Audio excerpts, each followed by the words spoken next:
When Evelyn was reading the scripture, maybe you heard a piston airplane fly over. One of our members told me they were going to be up flying today, and I said, well, fly over during my sermon. Close. Anyway, it's good to have a Walton member looking down on us. Yes, in the cloud, yes. The cloud of saints, yes. Yes, the saints. But this one's behind a powerful piston engine. Well, maybe you've given one. You probably listened to many over your life. On one hand, it is an incredible challenge to write one for a loved one. On the other hand, it can be an incredible healing experience. I'm talking about a eulogy, or what some call a tribute or talk about a deceased person. I thought maybe I've heard about a couple of thousand over the years. And what I've learned from listening and watching, I would suggest these are critical lessons. One, have a prepared script and stick to it. 2, you're up there to talk about the deceased person, not about yourself.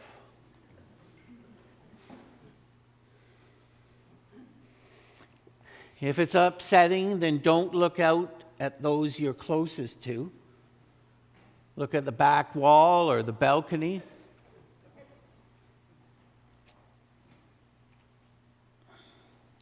Four, tell stories that describe the person being remembered. Take regular pauses and stop to breathe.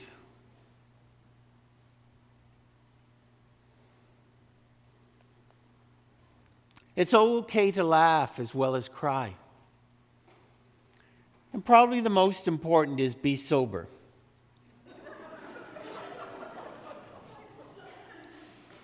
I know that's difficult in a situation like that, but it keeps you focused on task, on the gift you have of giving thanks for a life that has blessed yours. An odd introduction, Jim, maybe, to a sermon. Have you ever heard of something called a reverse eulogy? It's the title of my message. Reverse eulogies is something very personal. It's used in counseling, it's used in coaching, and it's where you focus on what you do not want people to say at your funeral. So in a reverse eulogy, you imagine negative or undesirable traits or actions that could be mentioned in your eulogy. This way you clarify values and behaviors while you're living that you may want to change, avoid, or modify. The reverse eulogy offers the opportunity to make positive change in your current life. And as believers, we understand that we are in Jesus a new creation. And that through Jesus, we never stop being created. And the reverse eulogy helps one identify and steer clear of characteristics you regret being remembered for.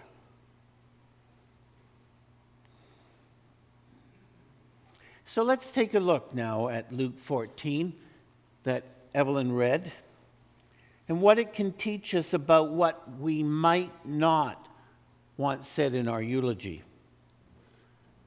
Luke 14 describes an episode where Jesus attends a meal at the house of a prominent Pharisee.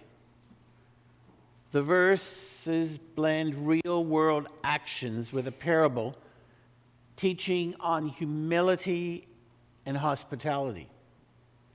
So let's set the scene. First of all, it's on the Sabbath. This is a very influential Pharisee. We might say the 1%. Jesus is there, and the other guests are watching Jesus. They're watching everything he does as a clue, as an opportunity to catch him up, a misstep. Because of the building tension between Jesus and the religious leaders. That's what we do with our leaders today, isn't it? We watch for some misstep, literally or figuratively. It's one of the reasons why most leaders never eat in public, for fear of spillage.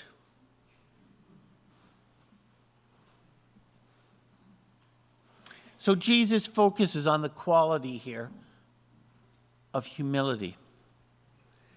And he tells a parable about choosing seats at a banquet, warning against seeking the places of honor.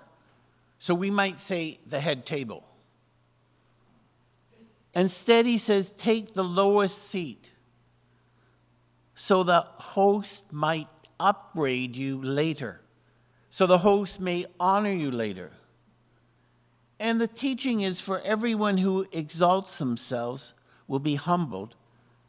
The one who humbles himself will be exalted. A change of perspective. This reverses worldly ideas of privilege and points to the values God places on humility.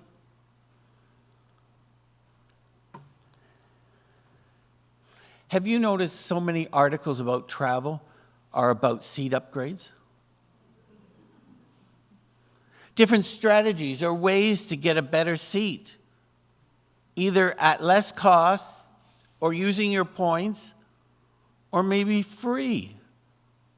I have this relative who just has a way of talking himself into better seats. He can go from the back of the airplane in coach to business class with a few words. We're focused, aren't we, often about the best seat. Worse is in the center of a plane, in the very center. Jesus addresses generosity and radical hospitality.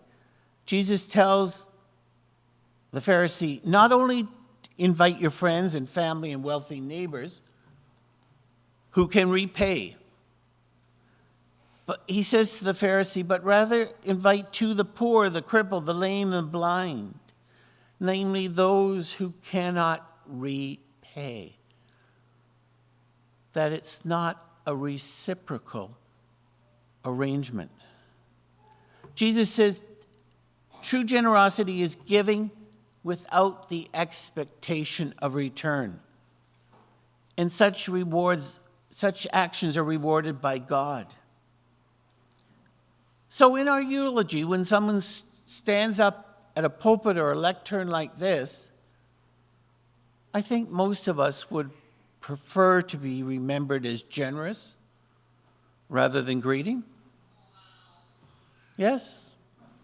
Most of us would want to be known as being humble rather than a braggart.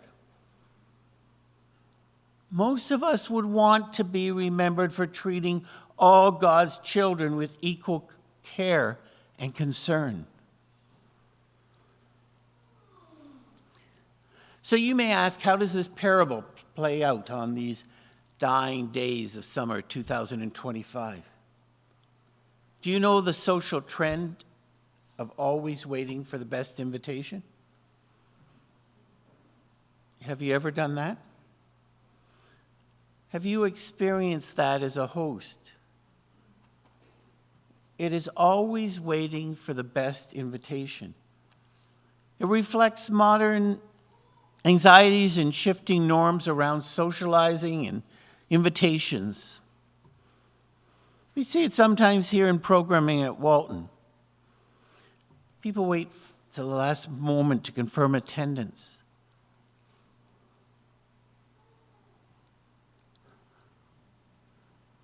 We are told that several cultural patterns framework this best invitation phenomenon.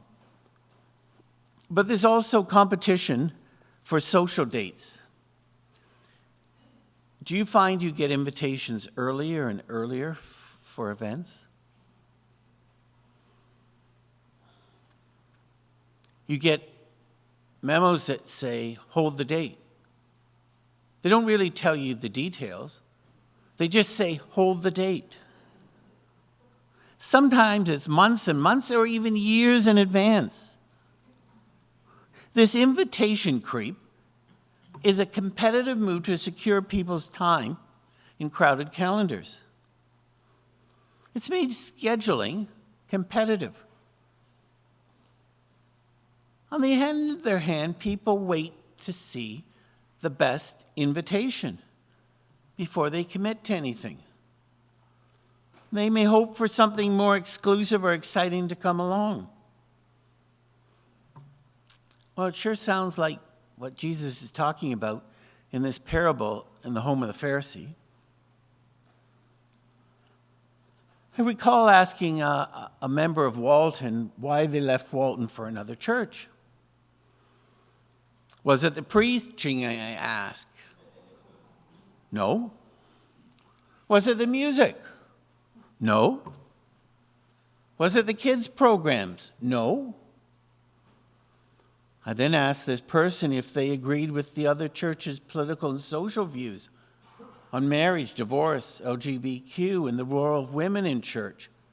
The person said, no, in fact, I don't agree. Then I said, what is it that made you leave Walton to go to that church? Better business connections. That was the answer. The better seat at the banquet. So you see, Jesus' teaching is not out of date. You know FOMO? Fear of missing out? There are social hierarchies. Many wait to RSVP or even acknowledge invitations, hoping for a better offer. And this is a dynamic fueled by FOMO and a desire for status. Some wait to receive an invitation to the most desirable event, which makes this act of inviting and responding more competitive. I remember a bride telling me that she was going to have an engagement party, but she had to wait to find out whether her fiancé's team made the playoffs or not. Now, he wasn't a professional hockey player. He was a fan.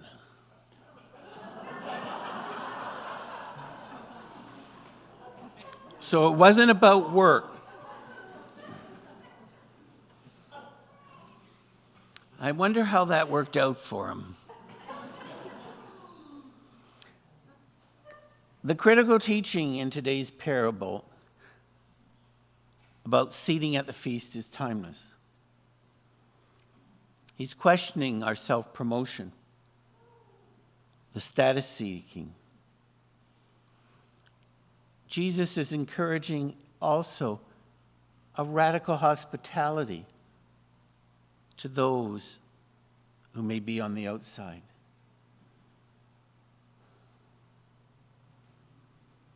It's not about the best seat. Now, we try to get the front of the airplane, we try to get the front of the bus, we try to get the front seat of the car. We want to get a good seat in the subway. But at the church, we're already living this parable. How? The first seats to fill up are at the back. So we're living out that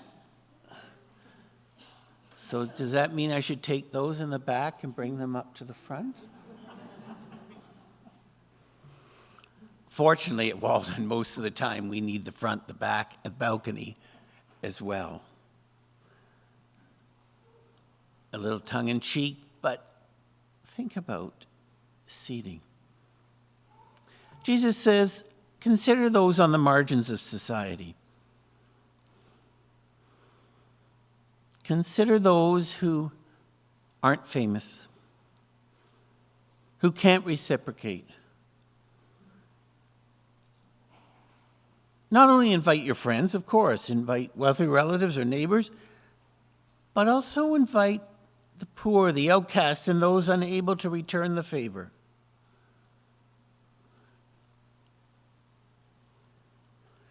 This passage today stands as a challenge to some of the social norms we experience. I saw a meme that says, I go to dinner and take more photos than when they landed on the moon. You get the idea. Our society can be saturated with status markers. Jesus' teaching is radical here. It's the upside-down kingdom. The lowest shall be exalted, and the exalted shall be lowered. Humility and genuine generosity is important. The poem, The Table of Grace, captures it well. At the table where honors are counted, where seats are measured by worth and claim, the world strains for a higher standing, each hand eager to sign their name. But Christ whispers quietly, take the lowest seat, the humble bowl cradles a greater feast. Invite those with nothing to give you, and share bread with the last and the least. No more striving for star and position, no deals traded for praise and regard, but a welcome untainted by status, an open door, the true reward. In God's house, there's a seat for the lowly and gifts are returned by grace, not plan. Honor is not self-made or borrowed. It is shaped by a generous hand.